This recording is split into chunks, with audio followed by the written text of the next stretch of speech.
programmed in our mind, success is also programmed in our mind. And it's a matter of your choice here, whether you choose to listen to one or other level of programming.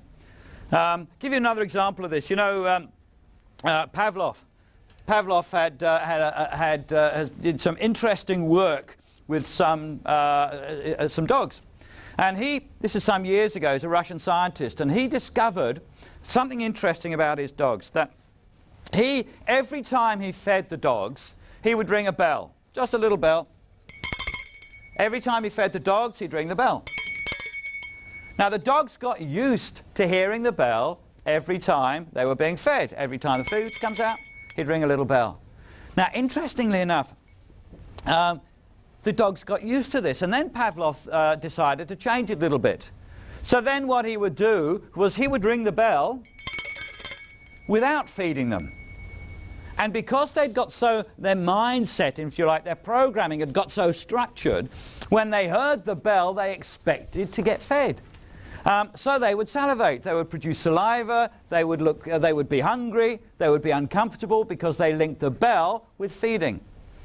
Now Pavlov tried all sorts of different ways. He would feed them once, and then an hour later ring the bell, and they'd still want more food because they connected food, they connected themselves being fed with the bell, with the action of the bell.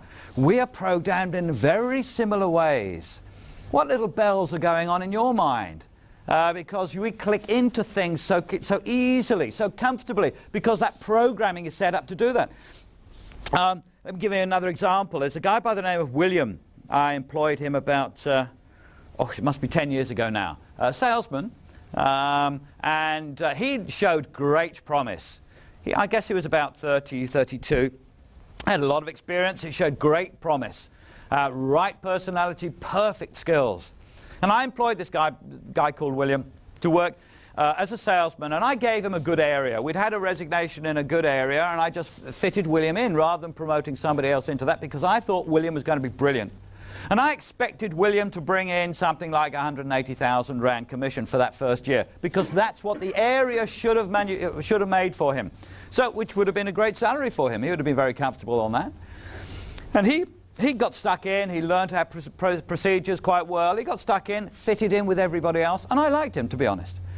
And at the end of that first year, he hadn't performed as well as we'd hoped. In fact, he only brought in about 60,000 Rand commission for himself, about 5,000 Rand a month. Now, this is obviously not good enough, and with salesmen, of course, you can instantly tell. So if you train them, if you do everything right, you give them a good area, if they don't perform, it's instantly measurable. We know that as salespeople, instantly measurable. So he didn't perform at the end of that year. I had to fire him. If he's not going to perform, I need somebody in that area who can perform. But I was soft, you know, you can imagine, and I thought, well, I'll tell you what I'll do. I thought I would move William out of that really good area and give him a really bad area. And I figured if I put him into a bad area, he's going to work there for 3 months and then resign. Lets me off the hook, but I still get rid of him. But then I like him, so, you know, it lets me off the hook, gives him a chance. So I put him in this really bad area, and he worked like a Trojan. It was brilliant to see the difference. He performed really well for the area.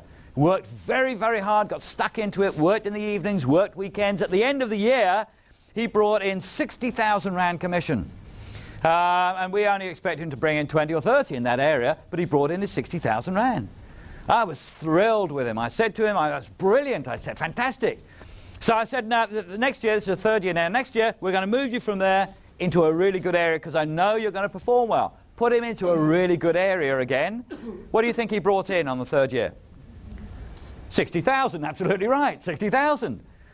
Because he was a 60,000 Rand a man, a 60,000 Rand a year man. That was his mindset. That's in his programming. That's what he figures, I guess he figures he needs, or more likely, what he figures he's worth. Because we all have got a very lower opinion of ourselves than anybody else does. So he's structured his whole mindset around that 5 grand a month will be fine structure. This is going back a few years. He managed to survive on that, but it was a struggle.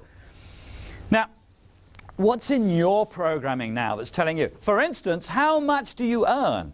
Are you earning what you think you deserve? Are you earning what your programming tells you? Or are you actually earning what you could be earning? Because the two aren't the same. William is not a strange example. As an employer for the last 25 years, I've come across plenty of people who are exactly the same. They work until they've got as much as they think they deserve or they need, and then they stop work. And that's a very common example. It happens over and over again. It's happening to many of us in this room. Is it happening to you? You've got to be very careful. You see, our success programming, our failure programming, it's all up there. Now, we've got this picture of Pavlov's dogs I'm going to draw your attention to, because I like this picture. I like this picture because it changes, not this picture particularly, this is my favourite picture. Instead of being a Pavlov dog, what about being a Richard dog? Because